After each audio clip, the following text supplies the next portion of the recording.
Muchas gracias, presidente. Saludo con mucho gusto a los medios de comunicación, a los que nos escuchan. El día de hoy, en efecto, vamos a presentar esta reforma en materia de vivienda, una de las 20 reformas constitucionales, y que tiene que ver con el fortalecimiento de la seguridad social. La seguridad social tiene estos pilares de entrada, las pensiones. Ya presentamos aquí la reforma en materia de pensiones, la dignificación de ese último tramo de la vida de las trabajadoras y los trabajadores, el tema de servicios médicos, que también aquí cada 15 días se presenta el fortalecimiento del sector salud, y finalmente el derecho a la vivienda, que es uno de los derechos más importantes para la gente que vive de su trabajo y tiene que ver con regresarle el sentido social al Infonavit, esta institución que se creó precisamente para garantizar el derecho a la vivienda. Ya ha habido varias reformas importantes, pero hay todavía una deuda que los que nos escuchan conocen bien, que es: yo puedo tener un crédito del Infonavit, pero ¿para qué me alcanza?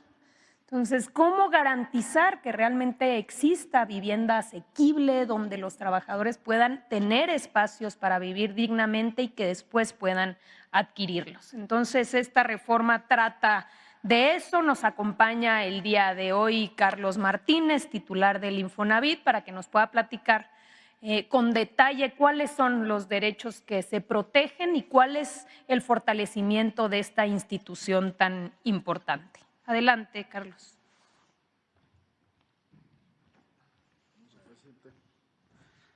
Buenos días a todos los compañeros de los medios. Decirles primero, en la que sigue, lo que ha avanzado el Infonavit. En esta administración hemos dado 2.3 millones de créditos de financiamientos en distintas materias: compra, construcción, remodelación, etcétera. Asimismo, hemos apoyado ya a 1.2 millones de familias que han convertido sus créditos de salarios mínimos a pesos. Es una demanda muy importante y que así iniciamos en una conferencia el 2019, febrero, donde iniciamos este programa y que ha beneficiado hoy a 1.2 millones de personas. Y también se han apoyado a 5 millones de familias a reestructurar sus créditos con distintos programas, con donaciones, bajar tasas de interés, hacerles estudios socioeconómicos para que puedan pagar sus créditos. Y además, en esta administración se hicieron dos reformas muy importantes. Una en 2020, que tuvo el concurso del sector patronal, del sector obrero, donde se trató de que la ley se estableciera los créditos directos y sin intermediarios, la posibilidad de los trabajadores de comprar un terreno y poder hacer su casa poco a poco con las necesidades de la familia. Y en segundo lugar, se hizo la reforma en 2023 para la incorporación voluntaria, por ejemplo, de los periodistas, que se pueden incluir de manera voluntaria al Infonavit y obtener sus créditos. Sin embargo, la que sigue, todavía hay cosas que faltan por hacer. Por ejemplo, hoy no existe producción suficiente por parte del sector privado de viviendas por debajo de los 550,000 pesos. Y esto tiene como efecto que la mitad de los trabajadores no puedan alcanzar un crédito de ese monto o de los montos de las viviendas que existen. ¿Por qué? Porque los créditos del Infonavit se basan en el salario registrado ante el Seguro Social. Es una prestación laboral. En ese sentido, cuando los precios de la vivienda aumentan por encima de lo que aumentan los salarios, es prácticamente muy difícil para trabajadores que menos ganan poder adquirir un crédito de vivienda. La iniciativa de reforma que presentó el presidente de la República el pasado 5 de febrero tiene como fin que el Infonavit pueda ingresar a proveer, a complementar la oferta de vivienda disponible a favor de los trabajadores. ¿Cuál es el plan? En la que sigue, el pilar número 1 es que el Infonavit pueda construir vivienda, construirla cerca de los centros de trabajo y a menores costos. Como refería el presidente, la época más oscura en materia de vivienda se da justamente con Fox, con Calderón, donde las ciudades se expanden 6 veces en territorio y la población solo crece 2 veces.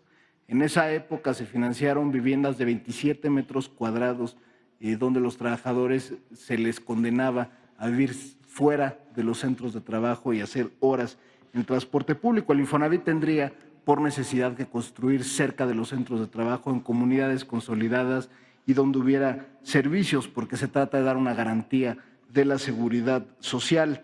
Con esto, con los recursos disponibles que tiene el instituto, se podrían construir 75,000 viviendas al año y generar con esto 1 millón de empleos en el sector de la construcción, trabajadoras, trabajadores que estarían construyendo las viviendas que México necesita. También se podría colaborar con instituciones públicas, incluso con privados que pudieran allegar de suelo disponible en las mejores ubicaciones con equipamientos para hacer estas viviendas a bajo costo y además desarrollar la vivienda en los núcleos urbanos para que las familias tengan satisfactores como hospitales, escuelas, guarderías, que puedan caminar y tener tiempo de ocio con sus familias.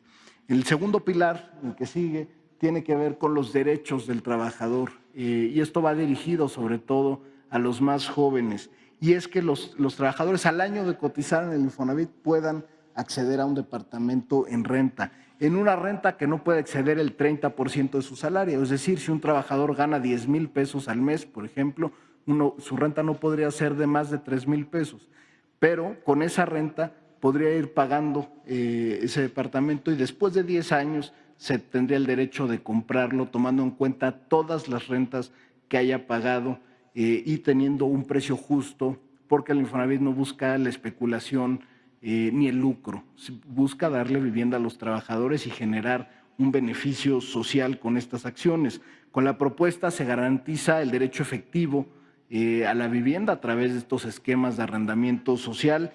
En segundo, la renta le permite a los trabajadores, sobre todo a los de menores ingresos, acceder a una renta y con esto también sería que quienes menos ganan, menos pagan, porque sería dependiendo del salario de cada trabajador y además le permitiría a los jóvenes que, por ejemplo, se pueden mudar de distintas ciudades, pueden tener trabajos también flexibles y tener acceso a una vivienda sin descapitalizarse. De eso se trata la reforma.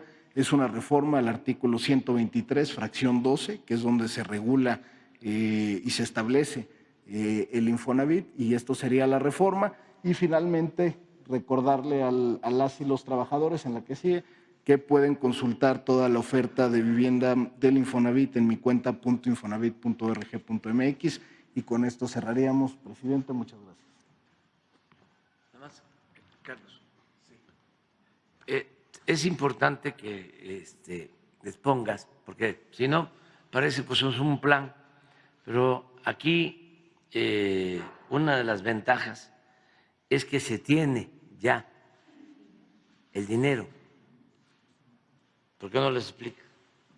Así es, presidente. Recordar también el Infonavit se financia básicamente con las cuotas patronales, que es el 5% del salario de los trabajadores, y con las recuperaciones de los créditos que ha otorgado a lo largo de su historia.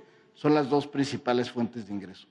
Como efecto de la política salarial que ha impulsado el presidente, que es una política progresista y a favor de la clase obrera, hemos tenido como efecto que el Infonavit ha tenido ingresos extraordinarios durante todo el sexenio.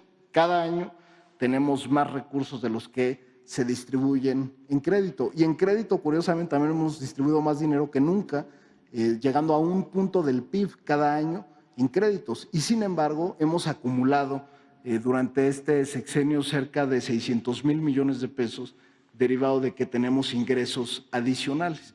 Entonces, el Infonavit con eso ha formado un fondo de inversión, invierte en distintas cosas, pero la razón de ser esta reforma es también decir, bueno, ¿por qué no podemos invertir en lo que está hecho el fondo? ¿Cuál es el objetivo del Infonavit? Dar vivienda a los trabajadores, ofrecer una opción de vivienda y financiamiento a los trabajadores y por eso lo que se propone es precisamente contar con estos recursos que hoy suman cerca de 700,000 millones de pesos, que se pueda utilizar recursos para construir vivienda y así cumplir el objetivo social que tiene el instituto, que es la vivienda de los trabajadores.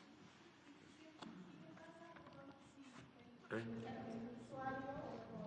va a comprar la vivienda en estos 10 años no tiene los recursos